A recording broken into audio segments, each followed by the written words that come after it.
Sobat Tua Muda, jadi kali ini Rakanila dan juga Fosi Fakultas Teknik bakalan ngebahas suatu topik yang cukup menarik tentang Ramadan. Dan kali ini topik yang akan kita bahas mengenai ngabers alias ngabuburit barengan Rakanila dan juga Fosi Fakultas Teknik.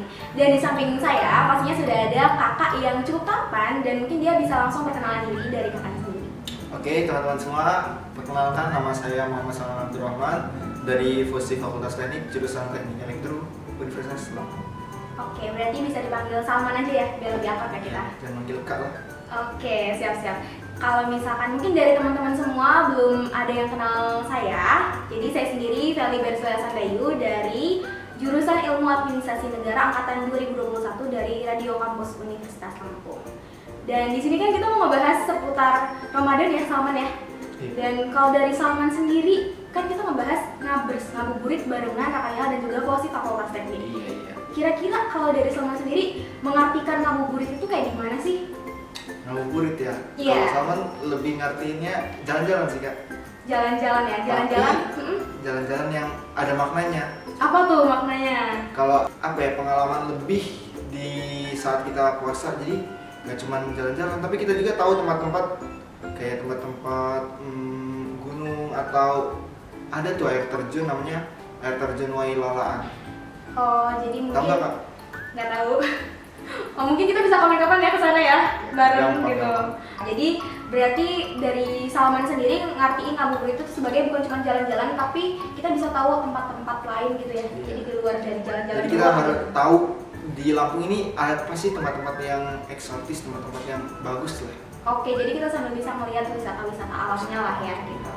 Kalau dari Feli sendiri ngartiin ngabuburit itu mungkin sebagai jalan-jalan untuk selingan sebelum berbuka, tapi disandingin sama apa ya, kegiatan-kegiatan ya yang Islam-Islami lah gitu ya.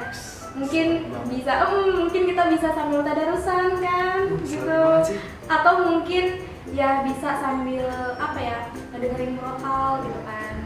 Itu harusnya begitu ya. Gitu. Kalau dari Salman sendiri, kalau boleh tahu ngekos atau sama orang tua tinggalnya? Kalau Salman sendiri nggak ngekos sih, nggak boleh juga. Salman asli Bandar Lampung, rumah Salman di ujung Bandar Lampung tuh. Oh, Dekat di mana Kalianda, tuh? di Panjang. Oh, Bandung ya, Bandung Lampung ujung. Iya. Iya. Singkatannya ada aja. Ada. Oh, berarti tinggal sama orang tua. Iya. Nah, biasanya kalau ngabuburit gimana? Di rumah doang atau ada tempat-tempat khusus yang biasanya didatangi pas ngabuburit? Kalau ngabuburit, kita pakai arti ngabuburit dari Feli tadi ya. Yes. Gila, yang agamis banget Iya, itu. agamis. Itu Salman juga ada tuh agendanya. Jadi Salman tuh punya komunitas Salman ini kayak komunitas ngafal gitu. Boleh sebut tempatnya nggak nih? Boleh. Tempatnya ada di sekarang nih, namanya Al Karuna. Itu kayak tempat Salman ngafal gitu. Nah di situ Salman ngabuburitnya. Kadang sore kita ada kajian di situ, atau di Fosi juga ada Iya. kajiannya Kak. Oh, berarti kajian bareng-bareng ya? Kajian bareng-bareng. Oh. Itu dia kalau yang Islami banget ya kayak gitu, dengerin kajian, terus taruhan hafalan, mungkin gitu yang Islami. Di luar dari yang Islami, jalan-jalan dong, tapi ke tempat yang ada vibes alamnya gitu, karena sama dulu suka daki gunung sih waktu sekolah di Jawa Barat. Oh, berarti suka traveling ya? Alam, iya yang Alam gitu. air terjun, gunung. Kalau pantai mah bosen, belakang rumah pantai soalnya. Oh, jadi lebih ke yang lain ya, kayak misalkan gunung atau bukit di luar dari pantai lah, yang air-airan gitu ya. Kalau dari, kan kita ngebahas tentang ngabuburit nih ya teman-teman semua. Nah, kalau misalkan ngabuburit itu kan pasti nggak jauh-jauh dari namanya nyari takjil nggak sih? Gitu. Kalau misalkan dari Salman sendiri, apa sih takjil yang sering banget dimakan pas buka puasa? Namanya bubur sumsum, terus Oh iya, bubur sumsum. cenil, tahu cenil nggak Kak? Tahu. Nah, tuh. Itu juga sering banget ya. Sama cendol sida itulah palingan. Iya. Tapi nyarinya ya mungkin makanannya tipenya sama, nyari di tempat yang beda biar kita tahu rasanya gimana. Iya, rasa di setiap tempatnya gimana gitu. Kalau dari kalian sendiri mungkin yang apa ya, identik sama Ramadan itu kurma nggak sih? Apalagi kan sunnah Rasul juga nggak sih kita makan kurma gitu kan? Islami banget emang. Iya, benar gitu. Jadi biasanya tuh makan kurma, kalau enggak tuh biasanya gorengan gak sih? Karena Indonesia banget tuh kayaknya. iya, karena kalau misalkan buka puasa pakai gorengan tuh kayaknya apa ya, sebelum puasa, pas lagi puasa, terus kita udah ngebayang-bayang gorengan gitu nggak sih? Jadi biasanya Di seluruh tempat di Indonesia kayaknya gorengan di buka puasa itu. dan gampang banget nggak sih dicarinya, di setiap tempat pasti ada gitu. Ya, cuman dicari sih, dibikin seharusnya. Ya, dibikin. Kalau misalkan rajin, mungkin Salman rajin ya, sering bikin takjil tahlilan di rumah? Bantuin sih, bukan bikin sendiri. Oh, oke. Kalau bikin sendiri ya begitu rasanya. Agak beda ya rasanya ya. Oke. Kalau dari tempatnya sendiri nih, kan kita udah membahas takjil, terus nggak mungkin dong kita setiap hari bikin gitu kan. Pasti ada magernya lah ya gitu kan. Nah kalau dari Salman sendiri biasanya nyari takjil kemana nih Karena tempatnya? sama orang Panjang, jadi nyari takjil di pasar Panjang dong, di mana lagi? Banyak ya di sana takjilan ya. Pasar. Oke, mungkin kalau di Sama di lapangan Kak, di lapangan Panjang juga banyak takjil. banyak ya. Oke, berarti kalau misalkan di Lampung sendiri atau di Bandar Lampung khususnya mungkin kalau dari anak-anak muda lebih sering nyari ke ini nggak sih, ke Taman Gajah, itu kan banyak tuh tempat Gajah. tempat jajanan atau Ini pasti kalau di Unila, di Kampung Baru, di Kampung takjil Baru, semua. iya di pinggiran jalannya ya Iya. banyak banget ya. Atau mungkin kita bisa nyari di Pekor, itu juga salah satu tempat yang wajib didatengin untuk cari jajanan yang murah pastinya gitu. Apalagi untuk anak kos gitu kan, karena kan anak kos tuh biasanya jarang masak, jadi dia lebih nyari sayuran yang udah mateng Duh, gitu jangan, nggak jangan sih? curhat di sini dong, bukan tempat curhat nih. Iya gitu. Jadi biasanya kalau dari kita yang malas-malas masak itu biasanya nyari apa ya, kayak makanan yang udah jadi gitu, karena lebih murah kan jatuhnya juga gitu. Dan kalau yang malas-malas masak atau bikin sahur ya begitu nyari-nyari gitu. Kalau misalkan dari Salman sendiri tuh biasanya kan kita tuh biasanya ada nggak sih tradisi-tradisi kalau lagi Ramadan, awal-awal Ramadan tuh masaknya apa gitu kalau di rumah seringnya di awal Ramadan? Itu kalau tempat Salman itu namanya ayam tapi dia pakai bumbu rendang. Oh iya, soalnya Dagingnya biasanya- ayam kan lebih murah daripada daging sapi, nah, tapi Iya. rasanya rasa rendang. Oh, jadi biar mengirit juga ya? Itu juga Iya, masa-masa benar. kayak gini kita harus ngirit, masa-masa mahasiswa. Iya benar. Jadi kita kalau misalkan biasanya intelektual muda di rumah juga pasti ada nggak sih ngerasain kalau misalkan hari pertama Ramadan itu makanannya biasanya di rumah enak-enak. Kalau nggak ayam, daging gitu kan. Jadi yang apa ya, perdagingan lah gitu. Tapi nanti udah di hari-hari akhir tuh biasanya kita makannya kayak mie instan. Pokoknya yang ada aja Enggak di Kak, rumah. seharusnya hari akhir itu juga enak. Pertengahan biasanya. Oh pertengahan ya, udah mulai ngirit Krisis, ya. Kak, pertengahan itu. Krisis ekonomi ya. Oke deh. Nah terus kalau dari Salman sendiri kan tadi kita udah ngebahas tentang apa kajian bareng-bareng gitu. Nah apa sih menurut Salman yang identik sama yang namanya Ramadan gitu? Yang identik tentang Ramadan seputar kajian. Iya. Itu kajian kita identik dengan kajian Quran. Quran. Kajian Quran itu bentuknya dia mengkaji isi Al-Quran yang sesuai dengan tema yang diajukan. Misalnya kita ngajuin Ramadan ini kan ada namanya Nuzul Quran. Nah itu kita bahas tentang tentang nurnya Al-Quran. Turunnya Al-Quran. Nah, gitu. Iya. Jadi di situ kita bahas tentang Quran, seputar Quran, gimana cara mencintai Quran. Nggak cuma turunnya Quran ke Nabi Muhammad di kota Mekah selesai, enggak kayak gitu. Jadi kita bahas. Oke, berarti kita ngebahas Lebih dalam lagi. Lebih Cuman dalam. dalamnya itu secara global aja. Oke, berarti Supaya kita sama Quran itu nambah cintanya. Nah kalau dari Salman sendiri biasanya kan tadi udah ngebahas bukan cuma seputar turunnya Al-Quran, tapi ngebahas gimana sih caranya kita mencintai Al-Quran dengan benar kan. Kalau dari Salman sendiri gimana sih caranya mencintai Al-Quran dengan benar gitu? Cara mencintai Al-Quran dengan benar, belajar, paksain diri dulu. Awalnya paksain diri. Kalau kita udah maksain diri, apalagi yang kita lakuin? Cari guru buat belajar.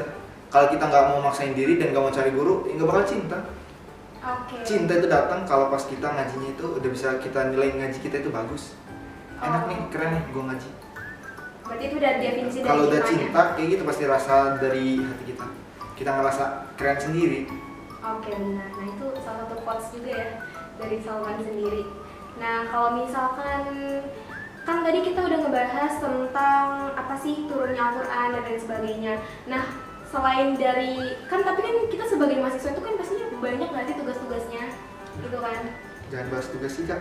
Tapi kan pasti tidak bisa dipungkiri kalau mahasiswa tuh pasti banyak banget tugasnya. Dan kalau dari Salman sendiri gimana sih cara membagi waktu antara membaca Al-Quran dan juga apa ngerjain tugas-tugasnya tuh gitu selama Ramadan ya pastinya. Kita kalau tentang Quran kita nggak bisa luangin waktu untuk Quran, nggak bisa. Kita nggak bisa nyari waktu luang, maksudnya nyari waktu luang untuk ngaji, untuk ngafal, nggak bisa. Kita harus meluangkan waktu di sela-sela kepadatan kita abis sholat zuhur tuh. Ngapain sih bulan puasa kan nggak makan siang ngaji. Oke Oke, berarti bukan kita mencari waktu, tapi kita tapi harus bukan nyari waktu meluangkan. doang, tapi kita harus keluarin. Waduh, Masya Allah banget ya Salman ini ya. Kan Nah, ini udah mulai syar'i banget bahasa. iya udah mulai syar'i. Nah, karena udah mulai syar'i, mungkin kita kan udah ngebahas seputar takjil, terus seputar ngabuburit gitu kan, sama ngebaca Al-Quran dan lain sebagainya. Mungkin dari Salman sendiri, apa nih kesimpulan dari obrolan kita hari ini yang cukup menarik tentang Ramadan nih? Obrolan kita tentang Ramadan ini, jadi kan tentang ngabuburit yang seharusnya anak-anak muda, pemuda Islam lakuin itu bukan cuma jalan-jalan, bukan cuma tadabbur alam ya, tapi kita harus cari tahu nih di tadabbur alam ini ilmu-ilmu Allah itu di mana aja. Maksudnya gimana sih? Ilmu Allah itu ada di Al-Quran. Al-Quran itu ngebahas juga tentang dua laut yang terbelah menjadi dua di dalam Quran surat Al-Kahfi. Nah itu kita cari tahu tuh di mana sih laut yang terbelah menjadi dua itu, yang dia itu setengahnya itu berair tawar dan setengahnya air asin. Keren tuh. Iya, unik ya. Tapi kita nggak tahu kan, karena nggak pernah baca Quran tapi nggak tahu artinya. Baca artinya tapi nggak tahu penjelasannya. Maknanya ya. Jadi untuk ngabuburit yang seharusnya itu ngabuburit untuk mencari ilmu. Itu tepat kesimpulan dari obrolan kita kali ini. Kan tadi kita ngebahas tentang ngabuburit sama tentang Al-Quran. Apa sih hubungannya ngabuburit sama Al-Quran ini? Jadi di bulan Ramadan ini seharusnya ngabuburit kita ngabuburit bersama Al-Quran. Tahu nggak sih Kak maksudnya?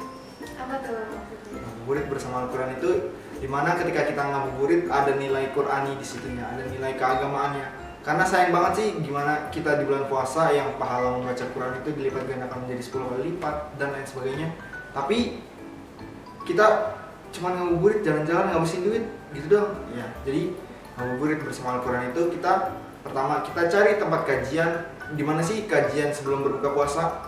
Biasanya kalau ada kajian sebelum berbuka puasa, di situ pasti ada buka puasa bersama dan di situ pasti ada makanan.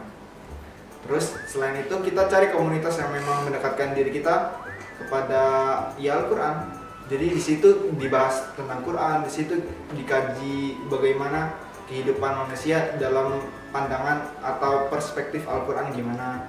Nah, dari ngabuburit yang seperti itu dan itu juga bisa bernilai pahala. Tahu nggak sih Kak? Kenapa tuh bisa bernilai pahala?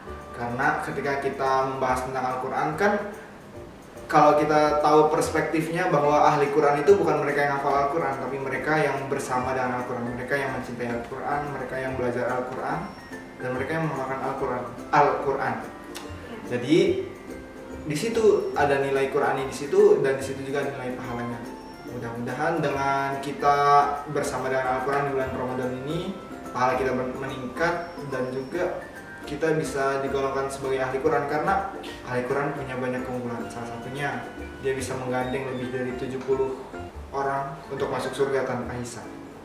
Dimana setiap hisab itu lama. Jadi hisab itu dari zamannya Nabi Adam sampai zaman sekarang urutan apa? Urutan manusia, bukan urutan nama ya. Iya. Jadi urutan manusia ya sesuka Allah, dia mau milih siapa dan disitulah dihisap dengan hisap yang lama. Jadi kalau ngabuburit kita cuma jalan-jalan doang, ngabisin duit, apalagi ke tempat yang banyak maksiatnya, ngeliatin orang pacaran. Oh iya. Atau bersama pacar dan doi.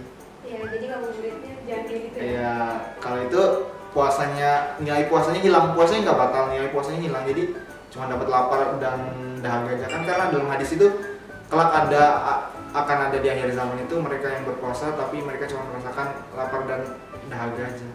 Mereka yang bermaksiat ketika berpuasa, ketika ngabuburit mereka bermaksiat.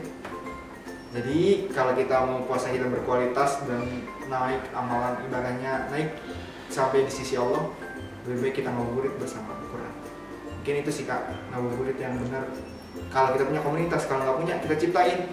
Jangan cuma nyari, tapi kita harus bisa nyiptain, kan kita mahasiswa. Oke. Gitu. Berarti ngabuburit yang benar itu bukan cuma sekedar jalan-jalan, cari makan, tapi ada makna di balik ngabuburit tersebut ya. Jangan juga ngabuburit malah apa ya? Bareng doi, bukber bareng doi gitu. Karena percuma banget nggak sih puasanya, emang puasa kita nggak batal, tapi pahalanya jadi hilang gitu kan.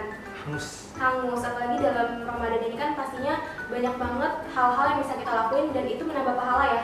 Di Ramadan itu ningkatin pahala tapi dosa juga ditingkatin.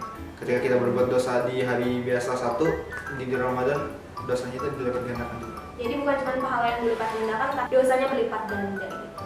Oke deh, makasih ya Salman udah ngobrol bareng sama Feli di sini di podcast kali ini. Pastinya semoga teman-teman yang ngedengerin juga bisa ngambil hikmah dan makna dari apa yang kita obrolin. Jadi bukan cuma amin ya, bukan cuma ngedengerin doang, tapi bisa diimplementasikan ya. Jadi jangan cuma ngabuburit doang tapi nggak ada maknanya gitu. Mungkin segitu dulu kali ya obrolan kita. Oke deh, kita pamit undur diri dulu. Assalamualaikum warahmatullahi wabarakatuh dan sampai jumpa.